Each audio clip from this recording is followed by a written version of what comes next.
ಇದು okay, same ಅದೇ topic. ನೀವು ನೋಡಿದ್ರಲ್ಲ ಇವ್ರ ಕೋಆರ್ಡಿನೇಟರ್ ಹೇಗೆ ಮಾತಾಡ್ತಾ ಇದ್ದಾರೆ ಅಂದರೆ, ನಾನು ಎಂತಕ್ಕೆ ಈಗ ಒಂದು ನಮ್ಮಮ್ಮ ಮಾತಾಡಿದ್ದು ಇದು ವಾಯ್ಸ್ ಲೀಕ್ ಆಗಿದೆ ಗೊತ್ತಾ, ಅದನ್ನು ನೀನು ಎಂತಕ್ಕೆ ಕೊಟ್ಟು ನಿಮ್ಮಲ್ಲೇ ಅದನ್ನು ಮಾತಾಡಿಕೊಂಡು ಸರಿ ಮಾಡ್ಕೋಬೇಕಿತ್ತಲ್ವಾ, ಅಲ್ಲಿ ತನಕ ಎಂತಕ್ಕೆ ತೊಗೊಂಡೋದಿ ಅಂತಲೂ ನಂಗೆ ಕೇಳಿದ್ದುಂಟು.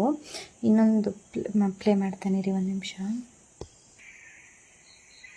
ಆ ರೆಕಾರ್ಡ್ ನ ಸುಮ್ಮನೆ ಎಲ್ಲರಿಗೂ ಕಳಿಸ್ಬಿಡುದಾ ಮಾತಾಡೋದು? ಒಂದ್ ನಿಮಿಷ, ನನ್ನ ಇಷ್ಟ ಆಯ್ತಾ? ನಾ ಹೇಳ್ತೀನಿ, ನೀವು ಕೋಆರ್ಡಿನೇಟರ್ ಆಯ್ತು, ನೀವು ಫಸ್ಟ್ ಪ್ಯಾಕೇಜ್ ಮಾತಾಡದೆ ಇದುವರೆಗೂ ನಮಗೂ ಆಯ್ತಪ್ಪ ಓಕೆ. ಕೋಆರ್ಡಿನೇಷನ್ ಚಾರ್ಜ್ ನೀನ್ ಕೊಟ್ಟಿ, ಅದು ಈಗ ಹೇಳಿದ ಕೋಆರ್ಡಿನೇಷನ್ ಚಾರ್ಜ್ ನೀವು ಪೇಮೆಂಟ್ ಕ್ಲಿಯರ್ ಮಾಡ್ತಾ ಯಾವನಪ್ಪ ಕೋಆರ್ಡಿನೇಟರ್ ಚಾರ್ಜ್ ಕೋಆರ್ಡಿನೇಟರ್? ಒಂದ್ ನಿಮಿಷ, ಕೋಆರ್ಡಿನೇಟರ್ ಅವ್ರ ಜವಾಬ್ದಾರಿನ ತಗೊಳಕಿದಿತ್ತು. ಕೋಆರ್ಡಿನೇಟರ್ ಇವಾಗ ಕೇಳಿಸ್ಕೊಂಡ್ರಲ್ಲ, ಕೋಆರ್ಡಿನೇಟರ್ಗೆ ಎಂತ ಟೆನ್ಷನ್ ಅಂದರೆ, ನಾನು ಕೋಆರ್ಡಿನೇಟರ್ ಚಾರ್ಜ್ ಕೊಡಲಿಲ್ಲ ಅಂತ ಹೇಳಿಕ್ಕಾಗೋದಿಲ್ಲ. ನಾನು ಎಷ್ಟು 2.5 ಕೊಟ್ಟಿದ್ದೆ ನಾನು. ಅವ್ರು ಯಾವಾಗ 2.5 ಕೇಳ್ತಾರೆ ಅಂದರೆ, ನಂಗೆ ಸ್ಟಾರ್ಟಿಂಗ್ ಒಂದು 5,000 ಬರ್ತಿದೆ, ಬಂದಿರೋದೇ 5,000, ಅದರಲ್ಲಿ 2.5 ಅಂದರೆ ನೀವೇ ಥಿಂಕ್ ಮಾಡಿ, ಅರ್ಧಕ್ಕರ್ಧ ದುಡ್ಡು. ಮತ್ತುಳಿದ ದುಡ್ಡು ಬರ್ತದೋ ಇಲ್ವ ಅಂತ ಗ್ಯಾರಂಟಿ ಇಲ್ಲ. ಇವಾಗ ಇವಾಗ ಕಂಪ್ಲೇಂಟ್ ರೈಸ್ ಆಗ್ತಾ ಉಂಟು, ಅವರು ನನಗೆ ರಿಸ್ಕ್ ಆಗ್ತಾ ಉಂಟು, ನನಗೆ ಪೇಮೆಂಟ್ ಬಂದಿದಾ ಇಲ್ವಾ ಕೇಳ್ತಾ ಇಲ್ಲ.